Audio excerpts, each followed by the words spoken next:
Hello student, very good morning to all. Today we are going to discuss a very beautiful poem written by Leslie Norris, A Tiger in the Zoo. तो ये जो आज की poem है ये है आपकी 10th इंग्लिश की poem, third poem a tiger in a zoo, जिसे लिखा है लेस्ली नॉरिस ने। तो सबसे पहले पोएम्स के स्टेंजा बाय स्टेंजा स्टडी करने से पहले हम इस पोएम के बारे में पढ़ लेते हैं कि ये पोएम के अंदर क्या पढ़ने वाले हैं हम। This poem contrast a tiger in the zoo with the tiger in its natural habitat. ये जो पोएम है एक कॉन्ट्रास्ट पेश करती है उस टाइगर का जो अपने नेचुरल हैबिटेट के अंदर रहता है, अपने जो प्राकृतिक जो आवास है उसमें रहता है, और उसके बाद जो उसे जू के अंदर डाल दिया जाता है, उन दोनों के बीच का डिफरेंस जो है वो पेश करती है। द पोएम मूव्स फ्रॉम जू टू द जंगल। स्टार्टिंग में पोएम जो है जू में है, जू के बारे में डिस्क्राइब करती है, उसके बाद ये जंगल की तरफ मूव करती है और वापस फिर क्या है जू की तरफ आ जाती है।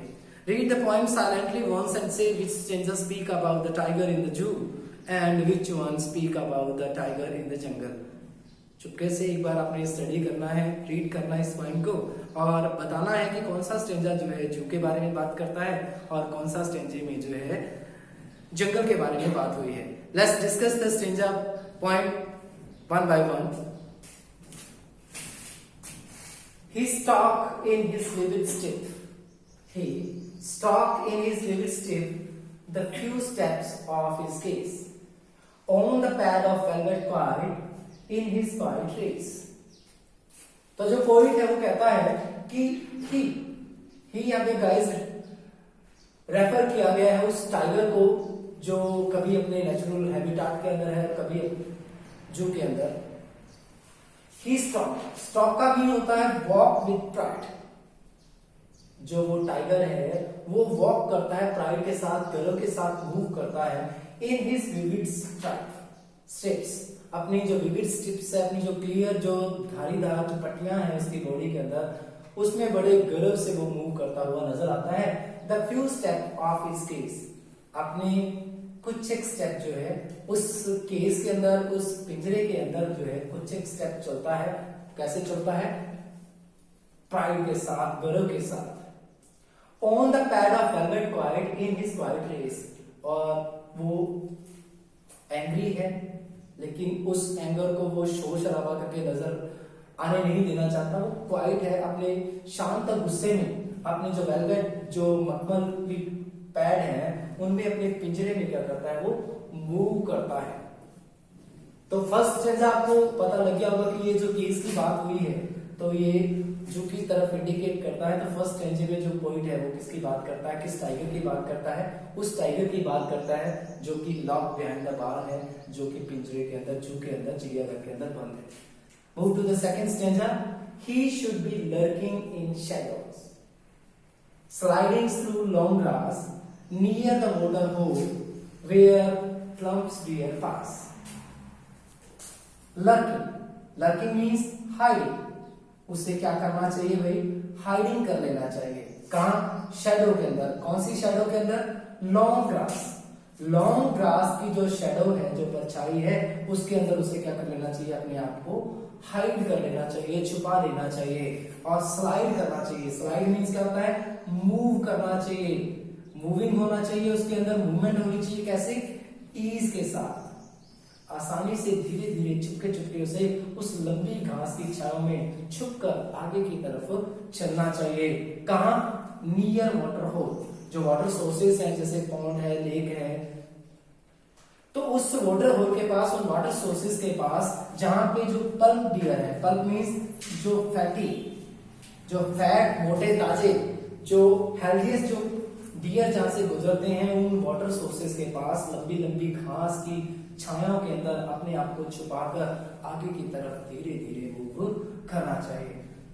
थर्ड स्टेंजे में पोइट क्या कहता है? ही शुड बी स्नार्लिंग। उसे स्नार्ल करना चाहिए, रोर करना चाहिए, ग्लोर करना चाहिए around houses at the jungle edge bearing white fangs his claws terrorizing the village. He should be snarling. उसे स्नार्ल करना चाहिए, उसे क्या करना चाहिए? रोर करना चाहिए। कहां पे? अराउंड हाउसेस, घरों के चारों ओर जो है उसे दहाड़ना चाहिए, कौन से घरों के अराउंड? जो कि जंगल के एज पे हैं, जो जंगल्स के एज पे बने हुए जो घर हैं उनके चारों ओर जाकर के उसे क्या करना चाहिए? जोर से दहाड़ना चाहिए। और क्या करना चाहिए? Bearing his white fangs. Bearing mean क्या होता है? शोइंग। उसे शो करना चाहिए क्या? White fangs. Fangs mean teeth. उसे अपने जो वाइट फैंग हैं, जो सफेद दांत हैं और उसके जो क्लास हैं, जो नेल्स हैं उसके, उनको शो करना चाहिए। और इन्हीं को शो करते हुए उसे टेरराइज करना चाहिए, डराना चाहिए, फ्राइटनिंग करना चाहिए। किनको? विलेज को, पूरे गांव वालों को अपने वाइट टीथ और अपने नेल्स को शो करते हुए पूरे गांव वासियों को क्या करना चाहिए? डरा देना चाहिए। Let's see the fourth stanza of this poem. But he has locked in a concrete cell. His strength behind bars, stockings the length of the case, ignoring visitors. But he has locked. पर वो क्या है? Lock है, बंद है। कहां? इन अ concrete cell. एक concrete cell के अंदर, एक स्टोन, सीमेंट और डस्ट से बनी हुई सेल के अंदर, जेल के अंदर, कोठरी के अंदर बंद है। His strength behind bars, और जो ताकत, जो जंगली बीस्ट जो है, मजबूत जो जंगली बीस्ट है, वो उन्हीं बार्स के पीछे, उन्हीं कंक्रीट सेल की बार के पीछे बंद है। Stalking the length of the case. वो क्या करता है? स्टॉक करता है, वॉकिंग करता है।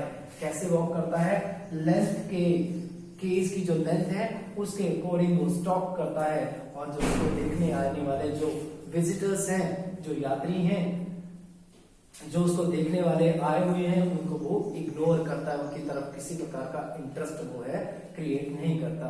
Last and the final stage of this poem, he hears the last voice at night, the patrolling cars, and stares with his brilliant eyes at the brilliant stars. He hears, वो क्या करता है? सुनता है। कौन? वो टाइगर। टाइगर सुनता है क्या? The last voice at night. Night की जो लास्ट वॉइस है, किसकी? पेट्रोलिंग कार्स की। जो गश्त लगाती हुई कारें हैं, जो आती जाती हुई शहर के अंदर जो कारें हैं, उनकी लास्ट वॉइस को वो सुनता है। And stare with his brilliant eyes, और अपनी ब्रिलियंट, अपनी शाइनिंग आईज के साथ वो स्टीयर करता है, लुक्स करता है, सी करता है। किसको? एट द ब्रिलियंट स्टार, जो चमकते हुए आकाश के अंदर, स्काईज के अंदर जो ब्रिलियंट स्टार, जो शाइनिंग स्टार शाइन कर रहे होते हैं, उनको वो क्या करता है? स्टीयर करता है। तो गाइस ये पॉइंट है आपकी अ टाइगर इन अ जू। स्टार्टिंग में हमने देखा कि जो फर्स्ट स्टेंजा है वो जू की ओर इंडिकेट करता है। सेकंड में फिर वो अपने नेचुरल हैबिटेट के अंदर आ जाता है। उसके बाद जो थर्ड स्टेंजा है वो भी उसके नेचुरल हैबिटेट की ओर इंडिकेट करता है। उसके बाद फोर्थ और जो फिफ्थ स्टेंजा है उसमें फिर से वो वापस जू में आ जाता है। तो ये जो पॉइंट है, इसमें आपने ये स्टडी किया कि जो हर एक जो each and every stanza of this poems create a rhyming scheme. Cage race, grass pass, edge village, bars with stars, cars stars. तो जो सेकंड और जो फोर्थ लाइन है ईच एंड एवरी स्टेंजा की, वो राइमिंग वर्ड और rhyming scheme को create करता है। तो राइमिंग जो स्कीम है, पूरी फुल जो पॉइंट है उसकी ए बी सी बी, ये इसकी राइमिंग स्कीम है।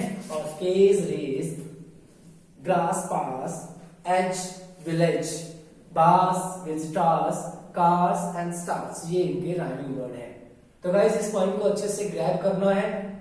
ग्रैब करने के लिए वीडियो को बार बार देखें, अच्छे से अंडरस्टैंड करें। इंपॉर्टेंट पॉइंट है point of view your examination. इसकी समरी और इसके जो टेक्सचुअल क्वेश्चन है वो आपने अपनी फेयर नोटबुक में करने हैं। That's all for today guys, have a nice day, thank you.